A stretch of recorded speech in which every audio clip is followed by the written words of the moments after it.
BJP में शामिल हुए आपके राज्यसभा सांसद राघव चड्ढा। 10 में से 7 सांसद बीजेपी में शामिल। अशोक मित्तल ने ईडी छापे के 10वें दिन बीजेपी ज्वाइन की।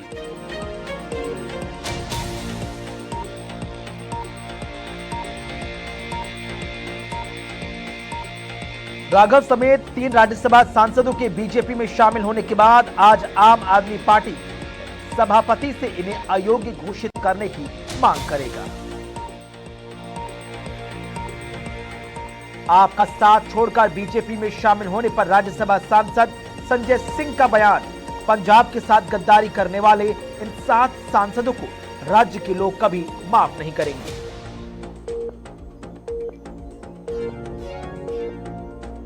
पश्चिम बंगाल में दूसरे चरण के प्रचार तेज। केंद्रीय गृह मंत्री अमित शाह बंगाल जमालपुर और श्यामपुर में चुनावी रैलियों को करेंगे संबोधित। बीजेपी अध्यक्ष नितिन नवीन भी संभालेंगे मोर्चा। यूपी सीएम योगी आदित्यनाथ की आज ताबड़तोड़ 3 बंगाल में रैलियां।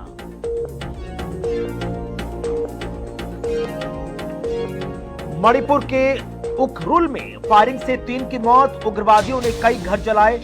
नागा कुकी समुदाय में फिर फैला तनाव। 7 अप्रैल से अब तक 10 की मौत।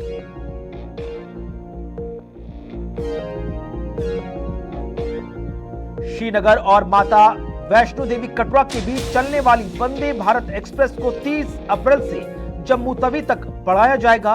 इसके अलावा ट्रेन अब 8 की बजाय 20 कोच के साथ चलेगी।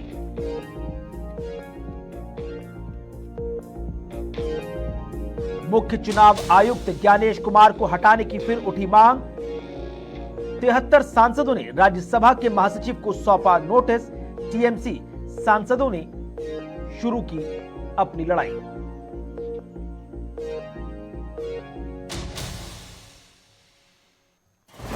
इस्लामाबाद पहुंचे ईरानी विदेश मंत्री अब्बास अरागची। अरागची पाकिस्तानी अधिकारियों के साथ करेंगे संवाद। अमेरिका से कुशनर और विटकॉफ भी पहुंच रहे। अरागची बोले पाकिस्तान की आधिकारिक यात्रा।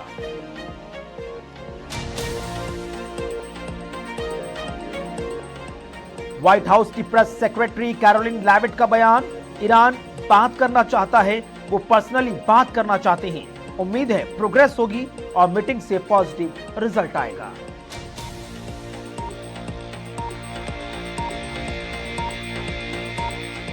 और रूस ईरान तेल पर अमेरिका ने की सख्ती। कहा कोई छूट नहीं बढ़ेगी।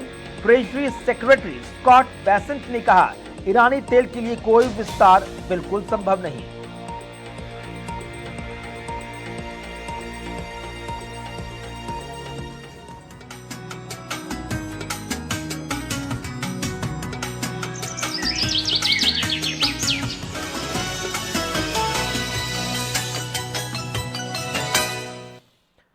नमस्कार, बहुत बहुत स्वागत है आप सभी का। आप देख रहे हैं गुड मॉर्निंग इंडिया। आपके साथ में Kunal Goswami. Good morning India में हम बात करेंगे देश और दुनिया की हर वो बड़ी महत्वपूर्ण खबर जिसका है आपसे सीधा सरोकार। खबर चाहे शहर की हो, खबर चाहे गांव की हो, हर खबर से आपको करेंगे बाखबर। तो देर किस बात की, शुरुआत पहली बड़ी खबर के साथ। और सबसे पहले बात अंतर्राष्ट्रीय समुदाय से जुड़ी एक खबर की, जहां पर इस्लामाबाद पहुंच चुके हैं ईरानी विदेश मंत्री अब्बास अरागची। अरागची पाकिस्तानी अधिकारियों के साथ आज बैठक करते हुए नजर आएंगे। दरअसल पाकिस्तान के इस्लामाबाद में पीस टॉक राउंड 2 का आज से आगाज हो रहा है। इसी के मद्देनजर ये बातचीत काफी महत्वपूर्ण मानी जा रही है। इधर जहां ईरान की तरफ से प्रतिनिधि मंडल का नेतृत्व उनके विदेश मंत्री अब्बास अरागची कर रहे हैं, तो वहीं अमेरिका से कुशनर और विटकॉफ भी इस्लामाबाद पहुंच रहे हैं। तो इस्लामाबाद पहुंच रहे हैं ईरानी विदेश मंत्री अब्बास अरागची। ये उनकी आधिकारिक यात्रा होगी, जबकि अमेरिका से रिप्रेजेंट कुशनर और विटकॉफ करेंगे। ईरान के विदेश मंत्रालय के प्रवक्ता ने ट्वीट करते हुए कहा, हम आधिकारिक इस्लामाबाद की यात्रा पर पाकिस्तान पहुंचे हैं। विदेश राज्य मंत्री अब्बास अरागची अमेरिका के लगाए गए हमलों के युद्ध को खत्म करने और हमारे इलाके में शांति बहाल करने के लिए चल रही मध्यस्थता को लेकर पाकिस्तान के उच्च अधिकारियों से संवाद करेंगे। ईरान और अमेरिका के बीच कोई बैठक प्लान नहीं है। ईरान के ऑब्जर्वेशन पाकिस्तान को बता दिए जाएंगे। तो काफी महत्वपूर्ण है, जहां पर इस्लामाबाद में पहली शांति वार्ता जो हुई थी पीस टॉक, उसके सफल ना होने के बाद तब से अब तक बहुत कुछ बदला है अमेरिका ईरान युद्ध के बीच। इसी बीच शांति बहाली की कोशिश को लेकर एक बार फिर से इस्लामाबाद में बैठकों का सिलसिला आज से शुरू हो रहा है, जहां पर ईरान के विदेश मंत्री अब्बास अराक्ची इस्लामाबाद पहुंच चुके हैं। आसिम मुनीर उनको रिसीव करने के लिए पहुंचे और आप देख सकते हैं कि आज अमेरिका से कुशनर और विटकॉफ भी पहुंच रहे हैं। अमेरिका के अपने कुछ एजेंडे हैं, ईरान का अपना प्रपोजल है। महत्वपूर्ण चीज यह है कि शांति वार्ता ईरान और अमेरिका के बीच नहीं होगी। ईरान अपने ऑब्जर्वेशन, अपने ऑब्जेक्टिव पाकिस्तान के सामने रख देगा। पाकिस्तान की तरफ से शाहबाज शरीफ और आसिम मुनीर कितना कॉन्फिडेंस पे लेते हैं अमेरिका को, ताकि फीडबैक आगे पॉजिटिव सकारात्मक निकलकर सामने आ सके। बहरहाल ईरान के विदेश मंत्रालय के प्रवक्ता ने ट्वीट करके यह जानकारी दी है कि आधिकारिक यात्रा है। देखना बेहद ये खास है क्योंकि हाल फिलहाल में ईरान लगातार कुछ महत्वपूर्ण शर्तों के साथ अमेरिका से स्पष्ट कर चुका है कि स्टेट ऑफ हॉर्मुज से नाकेबंदी तुरंत हटा ली जाए। एक अधिकार, स्वतंत्र रूप से स्टेट ऑफ हॉर्मुज को कंट्रोल करने का अधिकार भी ईरान को मिले।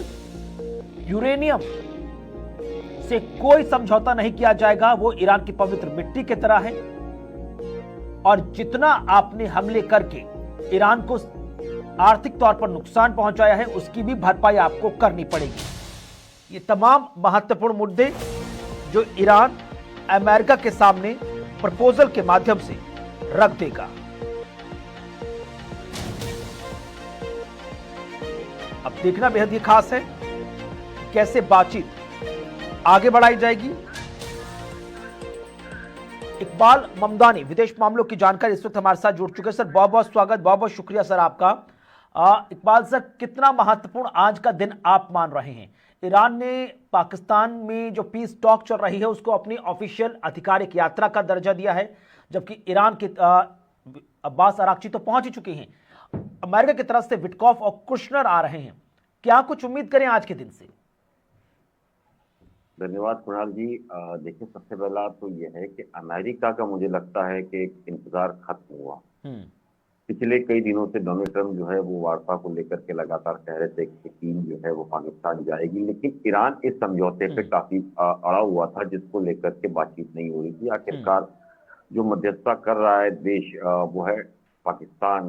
उनके समझौते के बाद मुझे ऐसा लगता है कि अभी जाकर के कहीं ईरान इन सारी चीजों के ऊपर राजी हुआ है। अब ये बातचीत शुरू होगी जी। इसके अंदर कई ऐसे मुद्दे हैं जिसको लेकर के अब बातचीत होनी है। देखिए, सबसे पहला मुद्दा तो जो ईरान ने आपने जिस तरीके से कहा न्यूक्लियर प्रोग्राम को लेकर के उसने साफ कर दिया इस पूरे मामले को लेकर के उसके अंदर वो किसी भी तरीके के समझौते के मूड में नहीं है।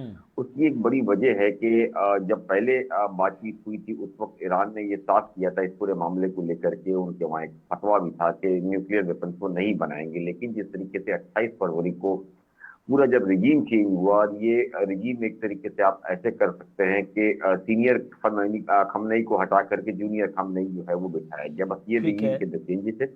लेकिन जो सेकंड रिजीम आया है वो इतनी हार्ड लाइनर है कि वो किसी की बात सुनने को तैयार नहीं है। शायद यही एक कारण है कि अमेरिका की हर लड़ाई का जवाब या उनके जो सवाल है उसी तरीके के जवाब जो है उनको दिए जाते हैं। लेकिन सर एक चीज बड़ी महत्वपूर्ण है क्योंकि लगातार हर कोई ये सवाल कर रहा है कि पिछली अमेरिका और ईरान की तरफ से जो तमाम टर्म्स एंड कंडीशन रखी गई हैं उसमें एक महत्वपूर्ण कंडीशन ये थी कि ईरान चाहता है कि अमेरिका में दो गुट है, गरम दल, नरम दल। नरम दल का नेतृत्व जेडी वेंस करें और वो बातचीत में आए। अब आज जेडी वेंस नहीं आ रहे हैं।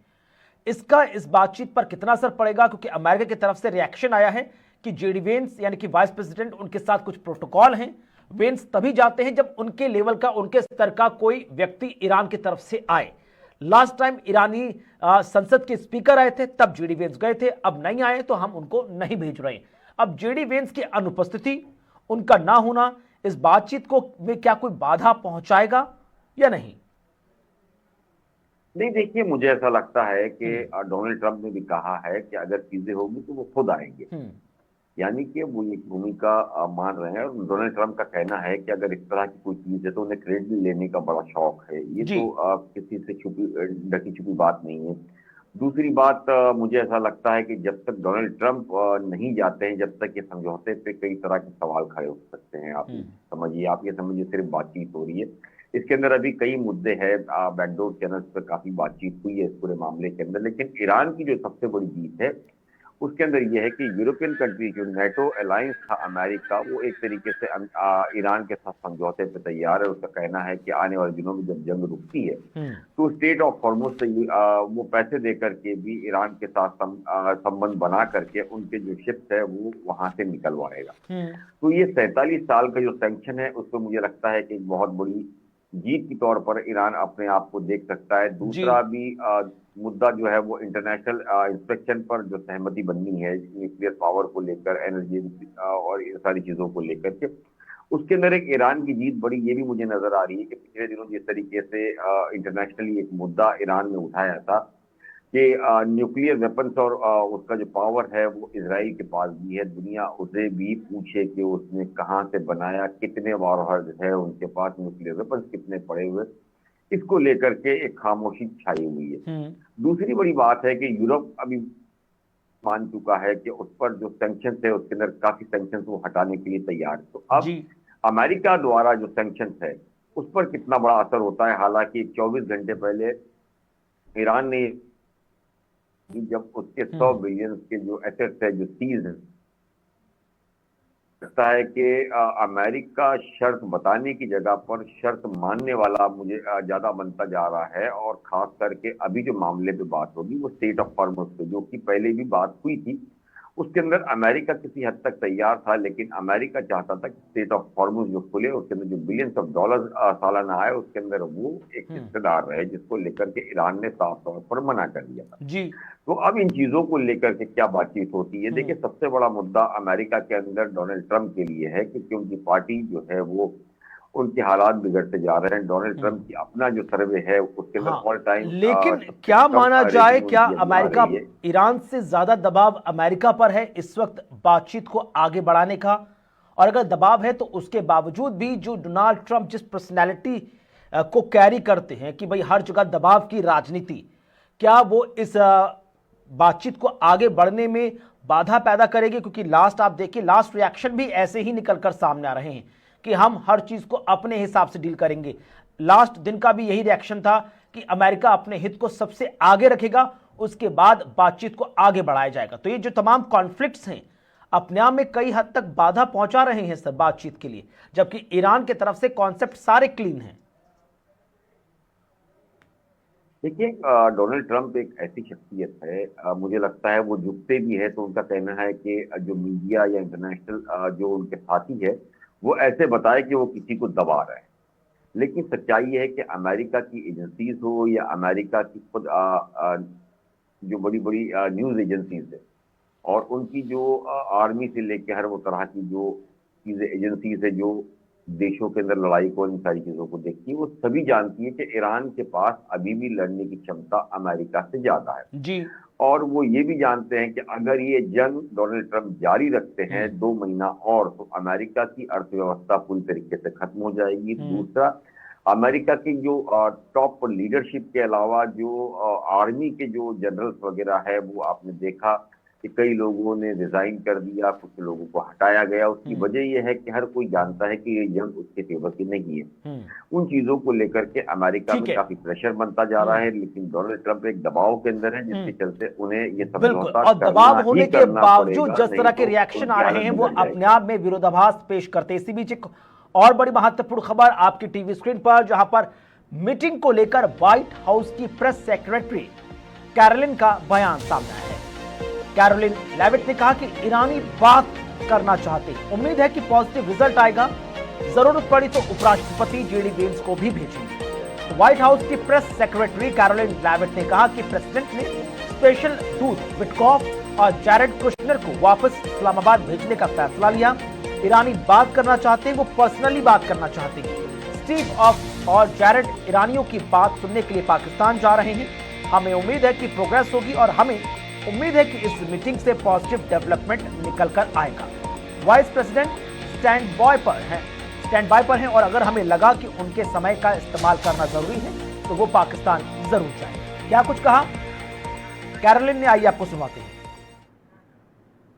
Well, look, as you know, and I spoke about it earlier this week, the president was flexible in granting an extension of the ceasefire throughout this time. The president has decided to dispatch Special Envoy Witkoff and Jared Kushner back to Islamabad. The Iranians want to talk. They want to talk in person, and so the president is, as I've said many times to all of you, always willing to give diplomacy a chance. So Steve and Jared will be heading to Pakistan tomorrow to hear the Iranians out. We hope progress will be made, and we hope that positive developments will come from this meeting, and we will see. And the president, the vice president, the secretary of state will be waiting here in the United States for updates, and the vice president, I understand, is on standby and will be willing to dispatch to Pakistan if we feel it's a necessary use of his time. Go ahead, Kristen. The first one on Iran.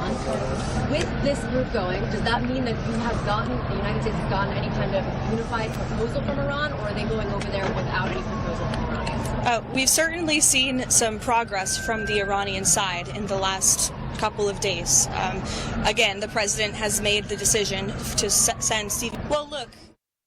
तो सुना आपने white house की press secretary Karoline ने क्या कुछ कहा। अब Mamdani sir, जहां एक तरफ बातचीत हो रही है कि अमेरिका किस हद तक बातचीत के लिए नरम रुख अपनाएगा, और इन तमाम चीज़ों के बीच कैरोलिन की तरफ से कहा गया कि ईरानी पर्सनली बातचीत करना चाहते, जबकि इससे पहले हमने यही मुद्दा उठाया था। ईरान की तरफ से अमेरिका से सीधी बातचीत नहीं होगी, ईरान अपने ऑब्जेक्टिव्स पाकिस्तान को सौंप देगा। अभी पाकिस्तान की तरफ से शहबाज शरीफ और मुनीर पर जिम्मेदारी है कि वो कितना अमेरिका को कन्विंस करता है टर्म्स और कंडीशन को लेकर जो ईरान लेकर आया है।